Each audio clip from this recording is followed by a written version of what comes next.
Good morning, everybody. I hope you had a great weekend. I'm going to get a little deeper than usual when it comes to this. I'm going to pull out the proverbial shovel. But what is morality? And it's interesting because I'm just a podcaster. I've got some experience just like you. I put my pants on the same way. I get up, I go and do what I consider to be work. Some people don't consider this to be work, but it's not easy. And I can be wrong and I can be right, and the lines in between get muddied sometimes. But the one thing that I'm always, if not anything else, is honest. Honest with myself, honest with my audience, and honest with the people who are detractors of the show. And when I think about morality, the first thing that comes to mind is what is right and what is wrong. And this is a difficult conversation to have today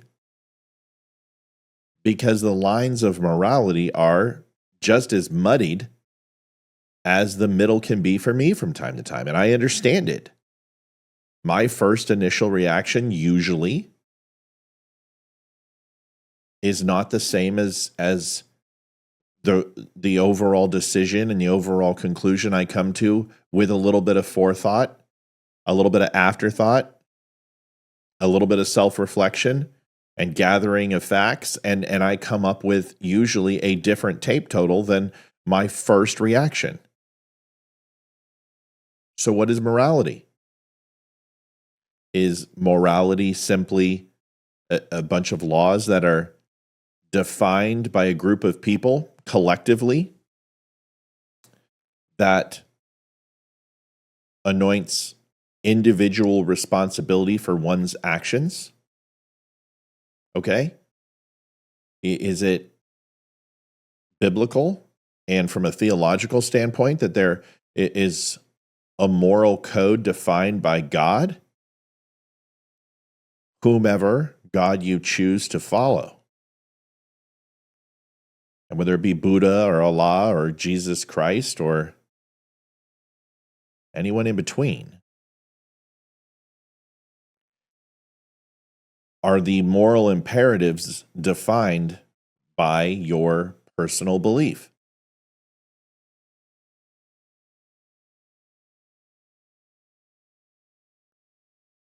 Is morality defined by nature?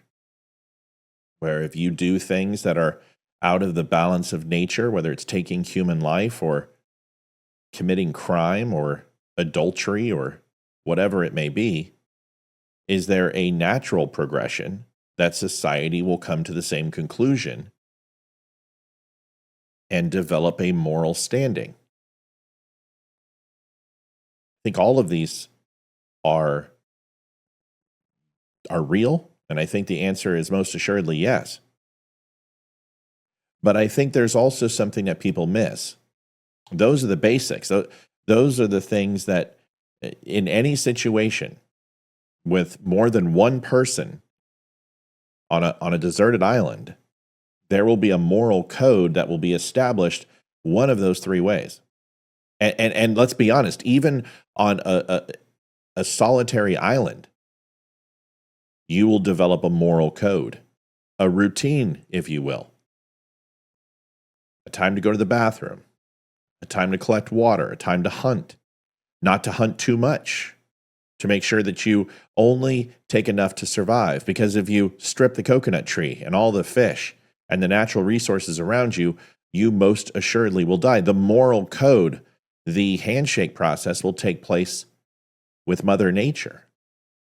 So even alone, you'll develop some moral contingency.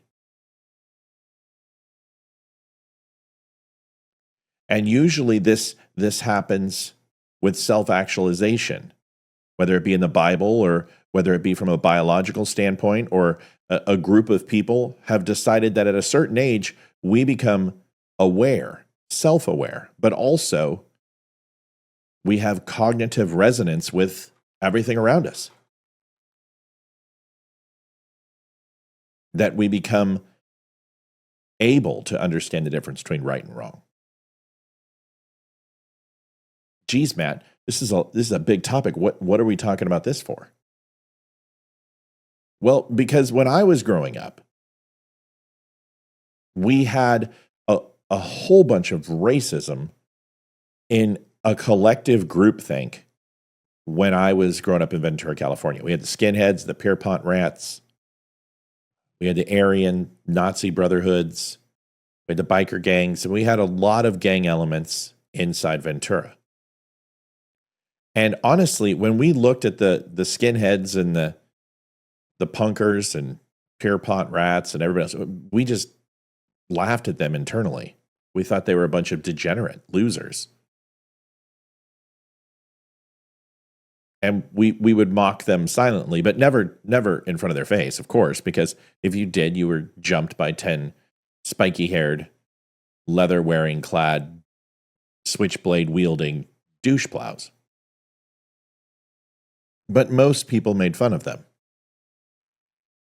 And when we thought of Aryan race and white brotherhood and Nazism, it was a joke.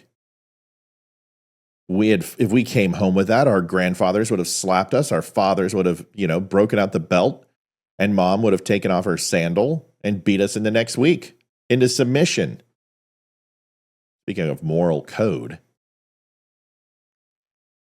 But there was no confusion. There were no lines of delineation between a moral person and somebody who hated Jews or hated blacks or hated Mexicans simply because the color of their skin or the group that they belonged to. Sexual disposition wasn't really a big thing, but it was always about race, color, creed, religion, those things. Socioeconomic status, all of that played a part. And if you hated someone because of that, you were just considered a knucklehead, a degenerate, an outcast. We knew it. Everyone talked about it. Those people either ended up on a milk carton or in prison orange. Who cares? They were losers. And nothing's changed. Those people are still losers. But now they're losers with a platform. They're losers with a movement. They're losers with a cause. Just like the people who support Hamas. They don't care about Palestine. They don't even know where the hell Palestine is because it's not even on a map. They don't understand the history of the Middle East. They've never done any real skin in the game. They've never been to Israel. They've never served in the sandbox. They don't know what they're talking about. They don't know anything about it. They've simply taken other people's ideas that were once castigated from society, from a moral society, at least the best rendition of morality that we could achieve at the time, and simply just shed all responsibility of earning the knowledge that they pretend that they have. The difference between true understanding, based on fact and logic and deductive reasoning, versus I've got a feeling. And that might be great for the Black Eyed Peas and a catchy little tune, but your feelings don't matter. You can have an opinion, and we can have a conversation on your opinion. But that's all it is. It's not designed to change minds. It's not designed to inform. It's mental gymnastics to stretch and contour your thought process around your emotions versus what actually happened. And this is how we get to the USS Liberty was an attack on America, and the dancing Jews performed 9/11, and Kennedy was assassinated by the Jews, and on and on and on and on and on. And we get these crazy, imbalanced notions to justify castigating an entire group of people out, something we never would have considered because we've fought this war. We've had this conversation. We put the skin in the game and we found that, no, this isn't the way it goes. But somewhere between here and there and everywhere, we've decided that hating Jews is cool. It's chic. It's fun. And all of those things are not true. It's not chic. It's not fun. It's not cool. You're still a dork. But what it is lucrative. And we've seen people like Tucker Carlson and Candace Owens and Stu Peters and Nick Fuentes rise to the scene. Jake Shields, who is a living brick, mind you, make money from hating Jews because there is a contingency inside our society that is now so very large that, in my opinion, it has exceeded where we once were in World War II. You have people who are flirting and opening Pandora's box.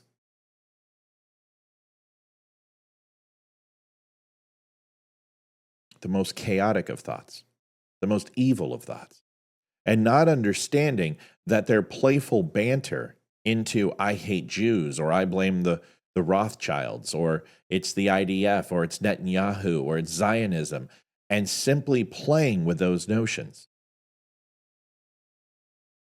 playing with that demonic witchcraft, opening up the Necronomicon or the Book of the Dead and reading aloud, you know not of what you speak.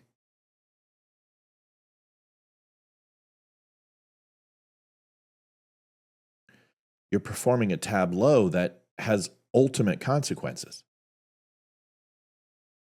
You're muddling with things that you don't possibly understand. And I, for one, am not going to make money off of it. I'm not going to sit here and pretend to hate Jews simply because there's an audience that's going to shower me with money. Take a look at the lady who dropped the N-bomb all over the 5-year-old, and she's raised almost over $500,000. Take a look at the guy who stabbed the white guy at a track and field match, Carmelo Anthony, and he's raised hundreds of thousands of dollars. What are we doing? Why are we breaking down to the lowest common denominator here?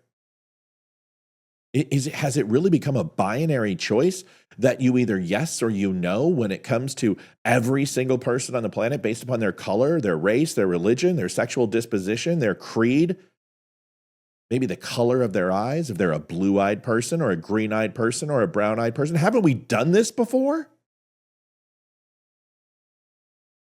We are regressing as a society. We are moving back as a society. We are failing as a society. Because there is no skin in the game. There is no great world war. There is no civil rights movement. We have garnered and received all of the things that a moral society should face. And we failed to ensure that the generation after us had the same temperance, the same passion, the same lessons learned through history to ensure that we would never replicate and make what is past prologue.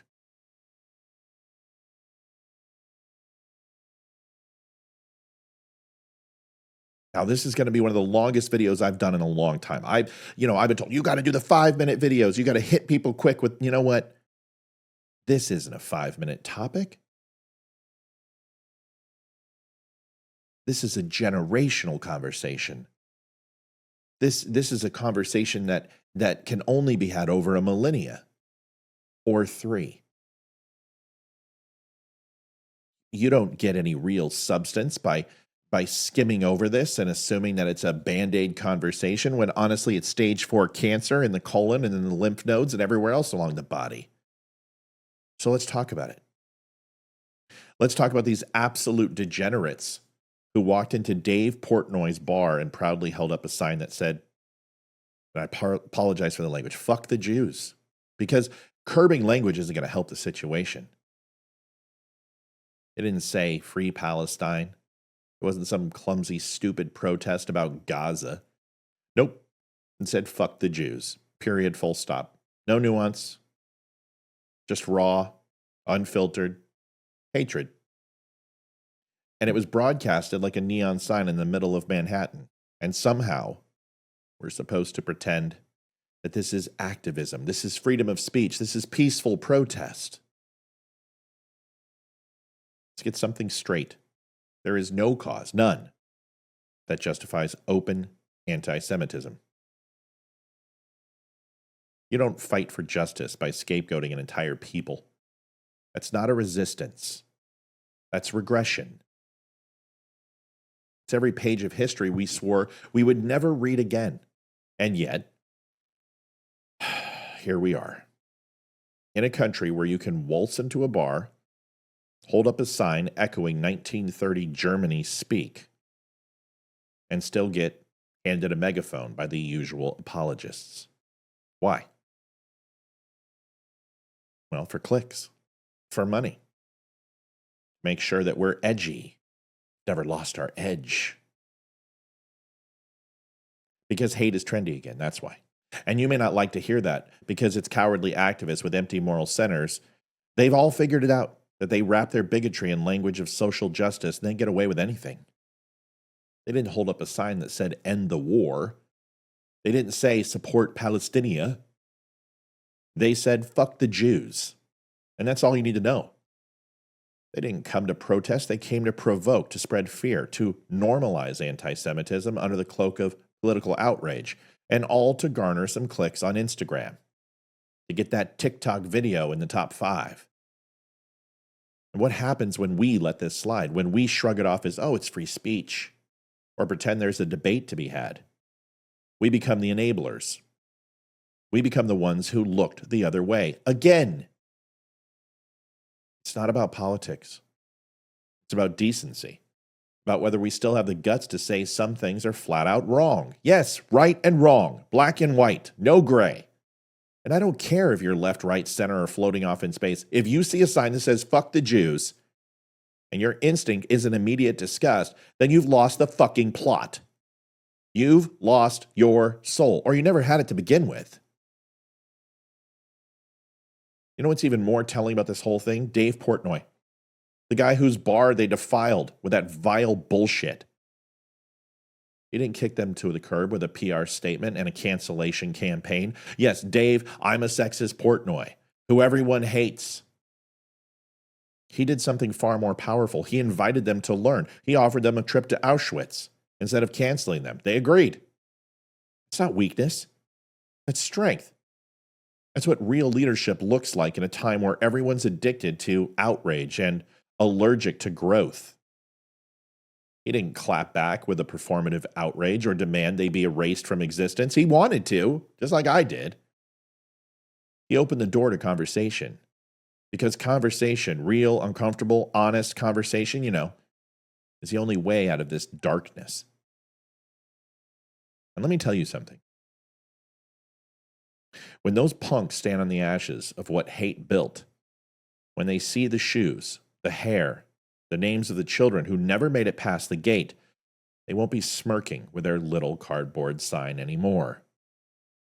They'll understand, and maybe for the first time in their lives, that their actions and their words carry weight. That signs and slogans aren't just statements. They're seeds of something far more dangerous. So no, they don't get a free pass. What they did was disgraceful and disgusting. But they do get a shot at redemption. And Dave gave it to them. One chance, everyone knows the rules. Because we can't cancel our way to unity, we have to confront the ignorance, expose it to light, and let the truth do what it does best: shatter delusion. When they return from Auschwitz, they'll come back changed. And if they don't, at least we'll know the ignorance wasn't from a lack of opportunity. And that's the real point, isn't it? The opportunity to do this all over again. To go through this once more into the breach, dear friends. To fight the fight. To rekindle the war that was supposed to end all wars. And then another war that didn't end all wars. We are fighting it again. And honestly, it's not from ignorance. These people know the difference between right and wrong. They've been exposed to the moral code. They're not in the Amazon. They're not in some outreach village in the Himalayas. They have all the education and none of the ability to actually learn. It's not from a place of ignorance. And it's certainly not from a lack of opportunity. It's a choice. And every day when you walk through your door or get out of bed and you put your feet on the floor and rest on terra firma, you have a choice whether you want to be an asshole or not. And right now, there's a whole lot of people who are choosing to be an asshole, and I'm not going to be one of them. Thanks for watching, folks. May 16th, Roseanne Barr, T.S. Dixon, Barry Morgenstein, Tonto Peranto, Laura Logan, all here on the Don't Unfriend Me show. It starts at 6 o'clock, goes to 11, race to 20K, one night only. Some of the best in the business will be here on the Don't Unfriend Me show. Make sure to watch. Thanks so much for watching.